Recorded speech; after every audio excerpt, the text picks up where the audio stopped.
हर हर महादेव, जय भोलेनाथ। नमस्कार, मैं साधना पांडे मार्गदर्शन पे आपका स्वागत करती हूँ। दोस्तों, मैं आसान विधि से नवरात्रि के पहले दिन की पूजा, जो कि कलश स्थापना भी होती है, माता का पूरी तरह से पूजा आवाहन इत्यादि कैसे किया जाता है, चलिए वो मैं बिल्कुल आसान विधि से बताती हूँ। साथ साथ आप ये देख लीजिए कि क्या क्या सामग्रियाँ चाहिए, तो वो मैंने पहले ही वीडियो अपलोड किया है, नहीं देखे तो देख लीजिए। सबसे पहले एक अलग से चौकी लगा लीजिए। मंदिर में यदि आप माता की पूजा करते हैं, कलश वगैरह रखते हैं, तो मंदिर में बहुत ज़्यादा जैसे देवी देवता होते हैं और सारी सामग्री होती है, तो दिक्कत होती है, कलश वगैरह हिलने का डर होता है। यदि मंदिर में जगह है तो आप वहीं रख लीजिए, नहीं तो अलग से एक माता की चौकी लगाइए। थोड़ा सा चावल का एक ढेर टाइप का बना दीजिए, उसके ऊपर हल्दी कुमकुम डाल दीजिए। यदि अच्छी रंगोली आती है तो आप एक अच्छी रंगोली बना लीजिए, नहीं तो मैं चावल का गोल जैसे ढेरे की हूँ वैसे करके, और हल्दी कुमकुम ज़रूर छिड़क दीजिएगा, ज़रूरी होता है शुभता के लिए। इसके बाद एक कलश ले लीजिए। कलश आप मिट्टी का ले सकते हैं, तांबे का, पीतल का, फूल का, जो भी आपके पास हो। स्टील का ना लीजिएगा, बाकी आप ले लीजिए। और हाँ, आपको अच्छा सा अष्टदल कमल बनाने आता है तो आप वो भी कलश के नीचे जहाँ पे हम कलश को विराजित करेंगे वहाँ बना लीजिएगा। दूसरी चीज़ है दोस्तों कि कलश पे आप जैसे कि रोली होती है, उसमें गंगा जल डाल करके कलश पे स्वास्तिक बना लीजिएगा। कलश पे स्वास्तिक बनाने के बाद से तब जा करके हम कलश रखेंगे। लेकिन ध्यान रखिए, जो मैंने कलश के नीचे चावल रखा ना, यदि आपके यहाँ बहुत चूहे हैं तो कलश के नीचे चावल मत रखिए। हल्दी कुमकुम से कोई रंगोली बना लीजिए, रंगोली वाले कलर से बना लीजिए, क्योंकि चावल डालेंगे तो फिर दिक्कत हो जाएगी, चूहे बहुत ज़्यादा आपके कलश को खिला देंगे। उसके बाद कलश में डालने के लिए हल्दी ले लीजिए, सुपारी, सिक्का, ये तीनों चीज़ें कलश में डाल दीजिए। सर्व औषधि यदि मिलती है तो डाल दीजिए, नहीं तो लौंग इलायची भी डाल सकते हैं। लेकिन मैंने बहुत साधारण विधि से आपको कलश स्थापना दिखाया, तो बहुत सारी सामग्री नहीं दिखाई, बहुत आसान और सुलभता से मिलने वाली सामग्री दिखाई। कलश को आप हमेशा गले तक भरिए, कंठ तक इसके भर दीजिए। उसके बाद क्या करिए, कलश के गले में मौली धागा बांध दीजिए, ठीक है। जो मौली हाथ में रक्षा बांधते हैं वो बांध दीजिए। उसके बाद आम के पत्ते ले लीजिए, अशोक के पत्ते ले लीजिए और इनको कलश में डाल दीजिए। आम और अशोक के पत्ते शुभता के लिए बहुत ज़रूरी होते हैं, तो कलश में डाल दीजिए, मिलते हैं तो। और ये पूर्ण पात्र होता है, यानी कि एक स्टील की कटोरी ले लीजिए, पीतल की ले लीजिए, मिट्टी की ले लीजिए, उसमें चावल, गेहूँ या फिर जौ भर दीजिए, कलश के ऊपर रख लीजिए। कुछ लोग ऐसा नहीं करते हैं, डायरेक्ट उसके बाद नारियल रखते हैं, तो अपनी अपनी परंपरा है, देख लीजिए। ये ज़रूरी होता है पूर्ण पात्र रखना। अब नारियल को लेके कन्फ्यूजन होता है, तो नारियल में चाहे तो आप चुनरी लपेटें, नहीं तो आप ये जो देख रहे हैं मौली वो लपेटें, लेकिन नारियल को भी वस्त्र देना ज़रूरी है, क्योंकि हम अपने देवी देवताओं का आह्वान यहीं करेंगे। देखिए यहाँ पे नारियल का मुख किधर हो, बहुत डिस्टर्ब रहते हैं हम लोग, तो जिधर जिधर मैं इशारा कर रही हूँ उधर आप बैठेंगे, यानी माता के सामने आप बैठेंगे, तो नारियल का मुख हमेशा आपके सामने होगा, जिधर मैं दिखा भी रही हूँ। पीछे जो है वो नारियल की पूंछ है, तो नारियल की पूंछ पीछे रहेगी, मुंह आगे रहेगा। और माता के सामने हमेशा बैठ करके हम पूजा करते हैं, इसलिए नारियल का मुख माता के मतलब माता की तरफ रहेगा, माता के आगे की तरफ, आपके सामने की तरफ रहेगा। तो ये दुविधा आपकी दूर हो गई। अब दोस्तों, कलश हमारा रख गया, हिलाइएगा नहीं कलश को। पूजा पाठ कुछ भी करते समय कलश नहीं हिलाया जाता है। और कुछ लोग जो है कलश को उठाकर पानी वगैरह भरते हैं, ऐसी गलती मत करिएगा।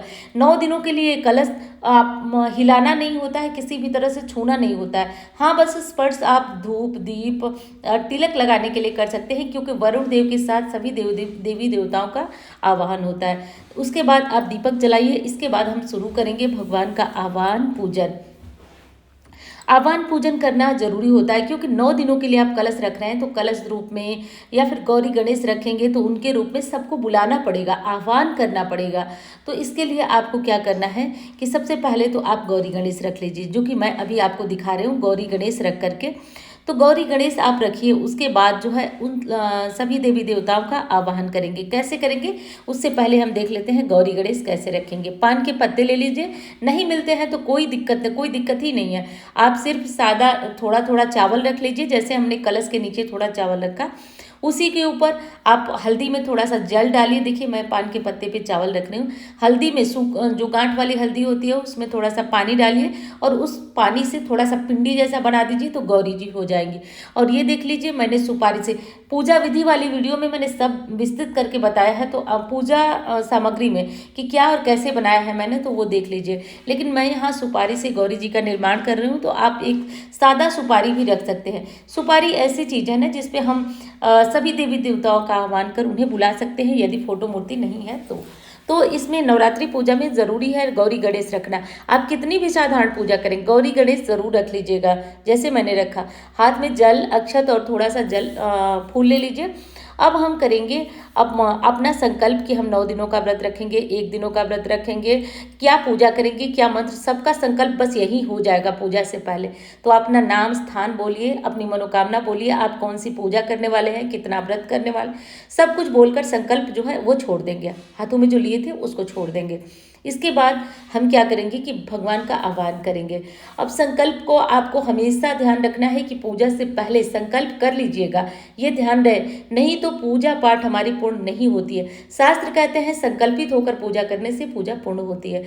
हाथों में वैसे ही जैसे मैंने संकल्प के लिए बताया वैसे ही जल फूल ले लीजिए और आप अब करिए देवी देवता का आह्वान। तो कलश में वरुण देव के साथ सभी देवी देवताओं का वास होता है।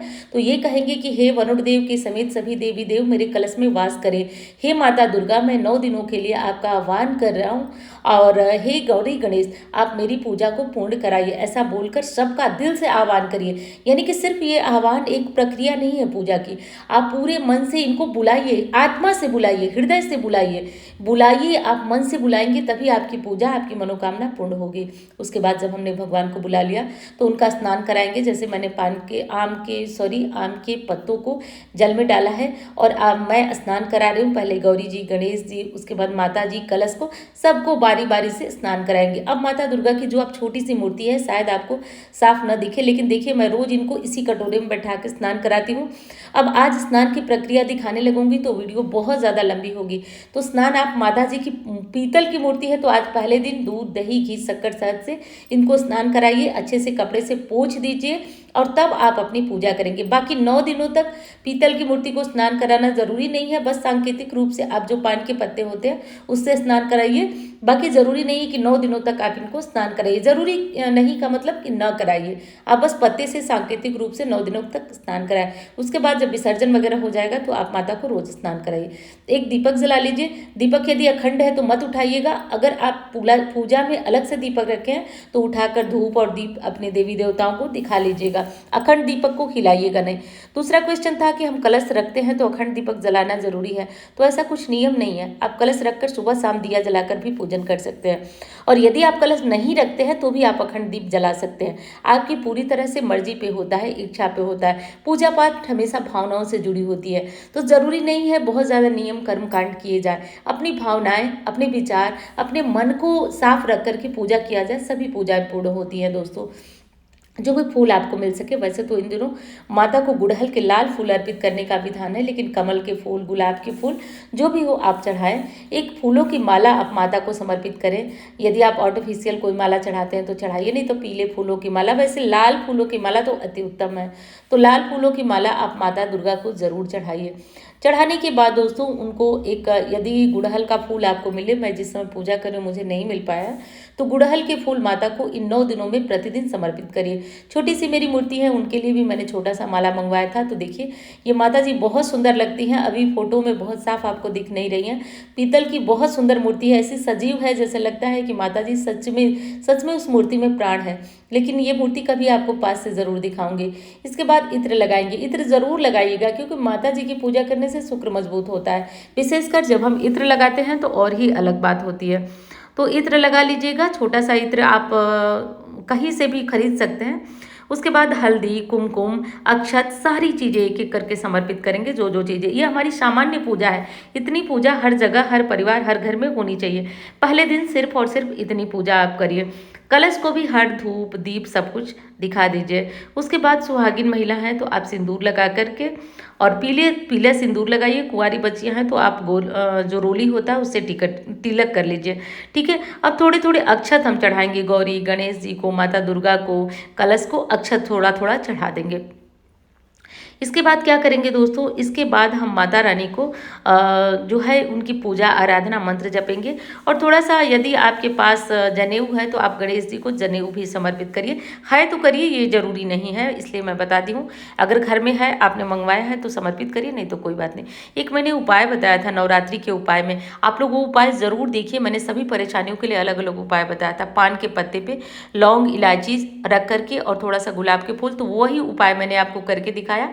तो वो कर लीजिएगा। बाद में लौंग इलायची को आप चाय में प्रयोग करिए, सब्जी में मत डालिएगा। और इस लौंग इलायची को आप प्रयोग कर सकते हैं, कोई इसको फेंकने की ज़रूरत नहीं है। इसके बाद जो भी फल फूल हैं, जो भी चीज़ें घर में आप मंगवाए हैं, तो उनसे माँ को भोग लगाइए। पहले दिन आपको गाय के घी का माँ को भोग लगाना है, तो शुद्ध गाय का घी मिले तो भोग लगाइएगा, नहीं तो मत लगे। हाँ दोस्तों, वीडियो कैसी लगी बता दीजिएगा। अच्छी लगती है तो एक लाइक ज़रूर करिएगा, आपकी लाइक बहुत बहुत बड़ी प्रेरणा देते हैं। और चैनल को भी सब्सक्राइब करिएगा। जो नंबर आप देख रहे हैं केवल और केवल उसी पे कुंडली दिखाने के लिए संपर्क करिए, क्योंकि कमेंट बॉक्स में आपको फ्रॉड नंबर आजकल दिए जा रहे हैं, तो उनसे बच के रहिए। केवल और केवल वही मन नंबर है मेरा जो मैंने आपको अभी दिखाया। तो इस तरह से करके हमने माता को भोग भी लगाया। इसके बाद जो भी आपको पढ़ना है, जैसे कि दुर्गा सप्तशती पढ़ना है, तो इस पूजा के बाद अब आप पाठ करेंगे, आप माला जपेंगे, जितनी माला का जप करना है। और मैंने सबके लिए उपायों के लिए वीडियो बनाया है। पूरी साल पूछते हैं दीदी कौन सा उपाय करें कि मेरी मनोकामना पूरी हो जाए। आप लोग करिए ना, मैं उपाय के लिए वीडियो बना चुकी हूँ, इसके कमेंट बॉक्स में लिंक डाल दूंगी, सॉरी डिस्क्रिप्शन बॉक्स में लिंक डाल दूंगी, तो कर लीजिएगा। उसके बाद जब आपकी पूजा, आपका माला जब पूर्ण हो जाए, तो माता दुर्गा की जय अम्बे गौरी माता जय श्यामय गौरी, आप इस आरती को जरूर करिएगा। इस तरह से करके दोस्तों हमारी पूजा पूर्ण होती है।